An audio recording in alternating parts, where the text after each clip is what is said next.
అందరికీ నమస్కారం అండి. ఈరోజు నేను చేయబోతున్న వీడియో ఏంటంటే, భగవంతుడు ఇంకా మరణం. ఈ రెండిటి మీద నేను ఈరోజు వీడియో చేయబోతున్నానండి.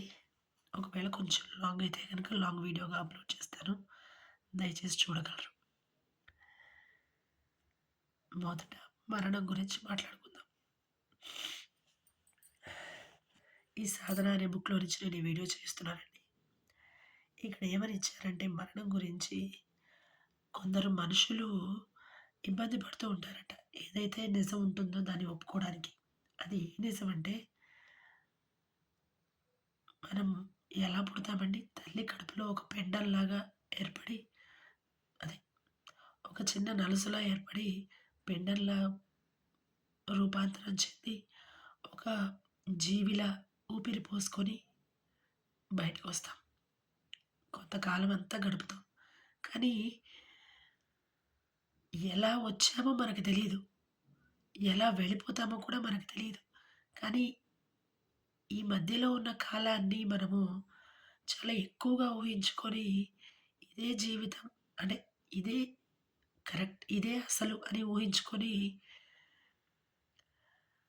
మరణం ప్రాప్తించినప్పుడు దాన్ని ఒప్పుకోలేకపోతాం. మనం చనిపోతామేమో అని భయపడతాం. పుట్టుక ఎంత నిజమో మరణం కూడా అంతే నిజం కదండీ! కానీ ఇంకా ఇందులో ఒక మంచి విషయం ఏంటంటే మనము మట్టిలో మట్టిలా కలిసిపోము. అలాగే ఆహ్, ఎట్లా అంటే శిథిలమైపోము. మన హిందూ సంప్రదాయంలో ఖననం చేసే ఒక పద్ధతి ఉంది. దహనం చేస్తారు మనల్ని. ఆ దహనంలో కూడా ఆ నాశనం కూడా ఎలా ఉంటుంది అంటే, అగ్నిదేవుడి ఆశీర్వాదంలా ఉంటుంది. ఆ అగ్నిదేవుడి ఆశీర్వాదం వల్ల మనకి పుణ్యలోకాలు ప్రాప్తిస్తాయి. ఆయన తన దయ వల్ల, తన దయతో మనకి పుణ్యలోకాలు ప్రాప్తించేలా చేస్తాడు. దాన్ని ఒప్పుకోవడానికి మనం అంగీకరించమనం అదే ఆ ఒక మరణం ఏదైతే ఉంటుందో దాన్ని యాక్సెప్ట్ చేయడానికి మనము భయపడుతూ ఉంటారనమాట కొందరు మనుషులు. దాని గురించే ఇక్కడ ఇవ్వబడిందండి ఒక పారాగ్రాఫ్. ఒక 2 ½ లైన్స్‌లో. ఇంకొకటి భగవంతుడు, దేవుడు. దేవుడి ఉనికి మన అంచనాలకి తగ్గట్టుగా ఉండదంటండి. లేదంటే మనము ప్రూఫ్స్ అంటుంటాం కదా! సాక్ష్యాలు, అంచనాలు ఇలాంటి వాటి మీద ఆధారపడి ఉండదు.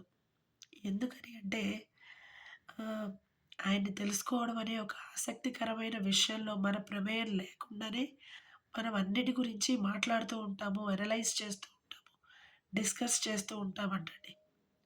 అందుకే మనకి అదే భగవంతుడనే ఆయన మన అంచనాలకి అందే విధంగా ఉండడు. ఇంకా ఇక్కడ ఏమని ఇవ్వబడిందంటే ఆహ్, భగవంతుడిని నమ్మడం అనేది భగవంతుడిని నమ్మకపోవడం అనే దానికంటే కూడా బెటర్ అంట. అలాగే ఇంకా ఏం చెప్పబడిందంటే అది ఒక గొప్ప పద్ధతట.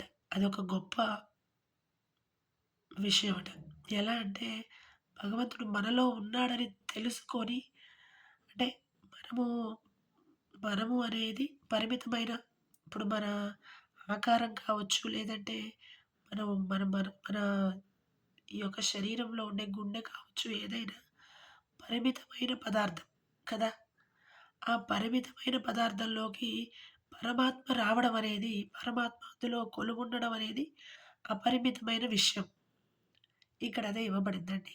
అలాగే ఆహ్, ఇంకా చెప్పాలంటే ఆహ్, భగవంతుడు ఆహ్, భగవంతుడి గురించి మనము అన్నీ ప్రతి ఒక్క ప్రతి ఒక్కరితోనూ మాట్లాడుతూ ఉంటాము. ఎలా అంటే మనం పని చేసేటప్పుడు పక్కవారితోనూ మాట్లాడుతూ ఎంజాయ్ చేస్తూ ఉంటామట. అంటే అది ఎప్పుడు జరుగుతుంది అంటే భగవంతుడిని ప్రతి మనిషిలోనూ అంటే పక్కవారిలో కూడా మనం భగవంతుడిని చూసినప్పుడు భగవంతుడి గురించి మనం ఏదైతే మాట్లాడతామో దాన్ని ఎంజాయ్ చేయగలుగుతామంట. అలా ఎంజాయ్ చేయాలంటే గనక మనకి దాని గురించిన ప్రాక్టీస్ చాలా ఉండాలంట. ఎదుటి వాళ్ళలో కూడా పరమాత్మని చూడగలిగే ప్రాక్టీస్ ఉండాలట. అలా ఎప్పుడుంటుంది అంటే, మనము చేసే ప్రయత్నాన్ని బట్టి అది మనకి దగ్గరవుతూ ఉంటుంది అని ఇక్కడ చెప్పబడిందండి. ఈ రోజుకి ఇంతేనండి. ఆహ్, నాకు కొంచెం హెల్త్ ఇష్యూస్ ఉండడం వల్ల వాయిస్ రావట్లేదు. కొంచెం అర్థం చేసుకునే ప్రయత్నం చేయండి. నమస్తే.